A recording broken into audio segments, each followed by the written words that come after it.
नमस्कार मेरे प्यारे मित्रों, कैसे हो आप सभी। उम्मीद करती हूँ परमात्मा की कृपा से आप सभी अच्छे होंगे। जब शाक्य संघ से संघर्ष हुआ तब गौतम बुद्ध का मन बिल्कुल ही खिन्न हो गया।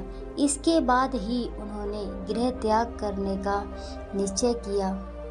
यह घटना गौतम बुद्ध के परिवार के लिए एक दुर्घटना साबित हुई थी। दूसरे दिन सेनापति ने शाक्य संघ की दूसरी सभा बुलाई। इसका उद्देश्य था कि उसके अनिवार्य सैनिक भर्ती के प्रस्ताव पर विचार किया जाए। जब संघ एकत्र हुआ, उसने प्रस्ताव किया कि उसे आज्ञा दी जाए कि वह 20 वर्ष और 50 वर्ष के बीच के प्रत्येक शाक्य के लिए कोरियों के विरुद्ध लड़ने के निमित्त सेना में भर्ती होना अनिवार्य होने की घोषणा कर दे। सभा में दोनों पक्ष उपस्थित थे, वे भी जिन्होंने संघ की पहली सभा में युद्ध घोषणा के पक्ष में मत दिया था और वे भी जिन्होंने इसके विरुद्ध मत दिया था। जिन्होंने इसके पक्ष में मत दिया था उनके लिए सेनापति का प्रस्ताव स्वीकार करने में कोई कठिनाई नहीं थी। यह उनके पूर्व निश्चय का स्वाभाविक परिणाम था। लेकिन जिस अल्पमत ने उक्त निर्णय के विरुद्ध मत दिया था, उसके सामने एक कठिनाई थी।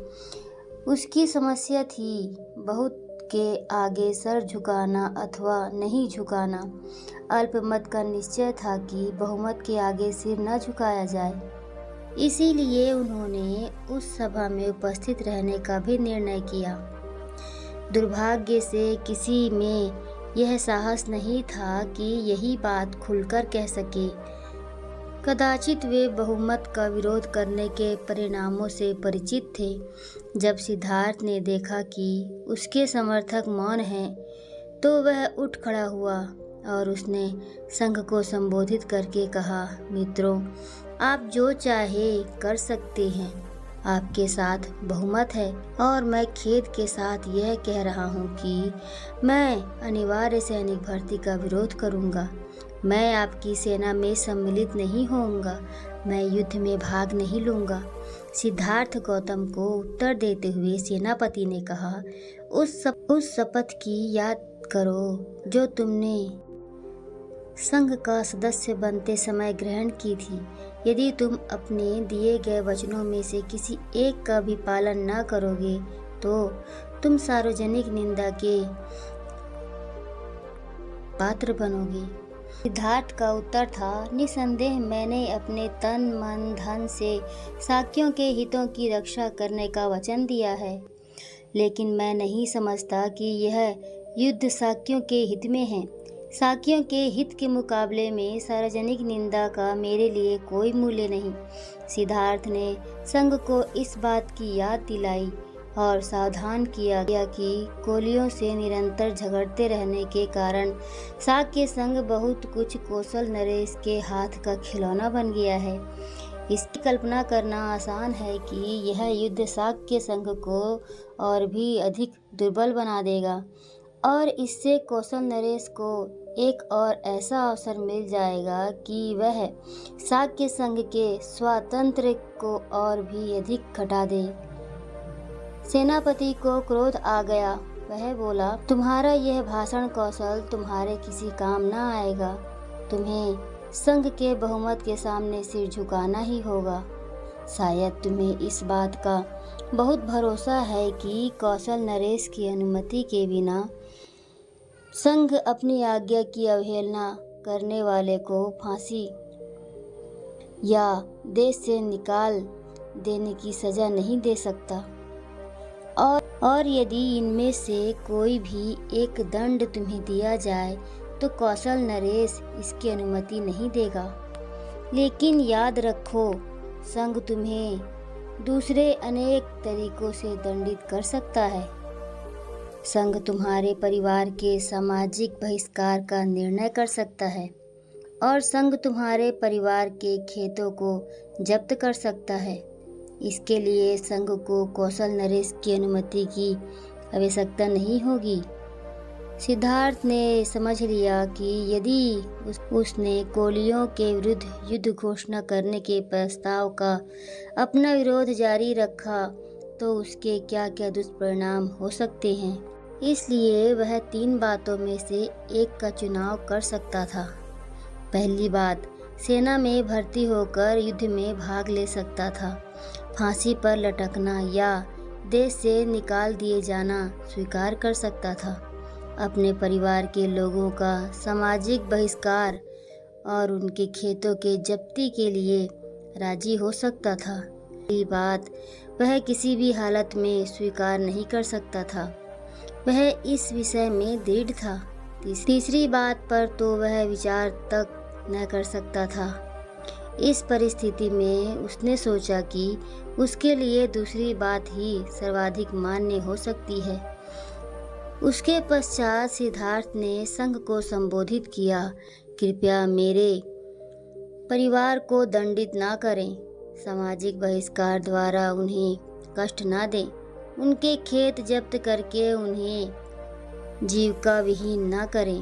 वे निर्दोष हैं, अपराधी मैं ही हूँ, मुझे ही अकेले अपने अपराध का दंड भोगने दें। चाहे आप मुझे फांसी पर लटका दें और चाहे देश से निकाल दें, आप जो चाहें दंड दें, मैं खुशी से इसे स्वीकार कर लूँगा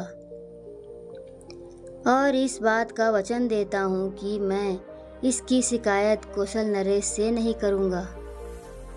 सेनापति बोला, तुम्हारी बात मानना कठिन है, क्योंकि यदि तुम स्वेच्छा से भी मृत्यु अथवा देश निकाले का वर्ण करो तो भी कौशल नरेश को इसका पता लग ही जाएगा। वह निश्चय पूर्वक इसी परिणाम तक पहुंचेगा कि शाक्य संघ ने ही यह दंड दिया होगा और वह शाक्य संघ के विरुद्ध कार्रवाई करेगा। यदि यह कठिनाई है तो मैं आसानी से एक उपाय सुझा सकता हूँ। सिद्धार्थ गौतम का उत्तर था, मैं परिवारजक बन जाता हूँ और देश के बाहर चला जाता हूँ। यह भी एक प्रकार का देश निकाला ही है।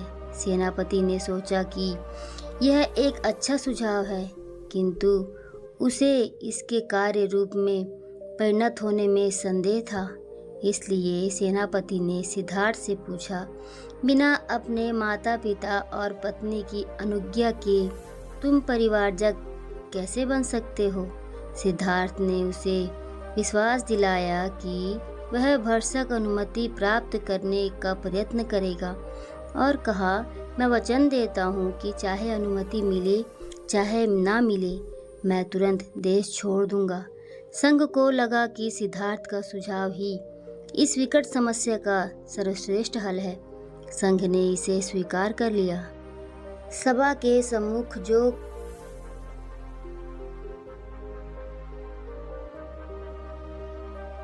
कार्यक्रम था उसे समाप्त कर संघ विसर्जित होने को ही था कि एक तरुण शाक्य ने अपने स्थान पर खड़े होकर कहा, कृपया मेरी बात सुने, मैं कुछ महत्व की सूचना देना चाहता हूँ। उसे बोलने की अनुमति मिली तो उसने कहा, मुझे इसमें तनिक संदेह नहीं कि सिद्धार्थ गौतम अपने वचन का पालन करेगा और तुरंत देश के बाहर चला जाएगा। लेकिन एक बात है जिसमें मैं थोड़ा चिंतित हूँ। अब जब कि सिद्धार्थ आंखों से अदृश्य हो जाएगा तो क्या शाक्य संघ का यही इरादा है कि कोलियों के विरुद्ध युद्ध की घोषणा कर दी जाए? मैं चाहता हूँ कि संघ पुनः इस बात पर गंभीरता पूर्वक विचार करे। कुछ भी हो, कौशल नरेश को सिद्धार्थ गौतम के देश निकाले का तो पता लग ही जाएगा। यदि शाक्य तुरंत कोलियों के विरुद्ध युद्ध की घोषणा कर देंगे तो कौशल नरेश समझ जाएगा कि सिद्धार्थ गौतम ने इसलिए देश का त्याग किया होगा क्योंकि वह कोलियों के विरुद्ध युद्ध छेड़ देने का विरोधी था। यह हमारे लिए अच्छा नहीं होगा।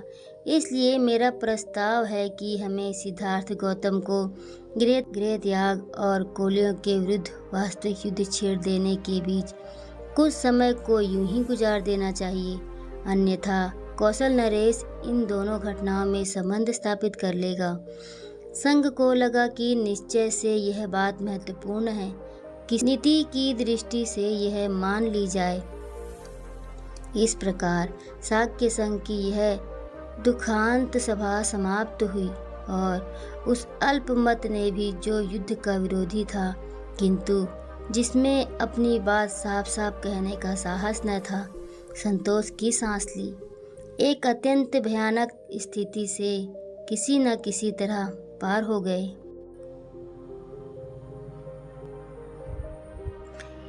इस कहानी को सुनाने का मेरा मकसद किसी की भावनाओं को ठेस पहुंचाना नहीं है, ना ही मैं किसी के धर्म के ऊपर कुछ टिप्पणी कर रही हूँ। अगर मुझसे कुछ गलती हो जाती है तो मैं उसके लिए माफ़ी चाहती हूँ।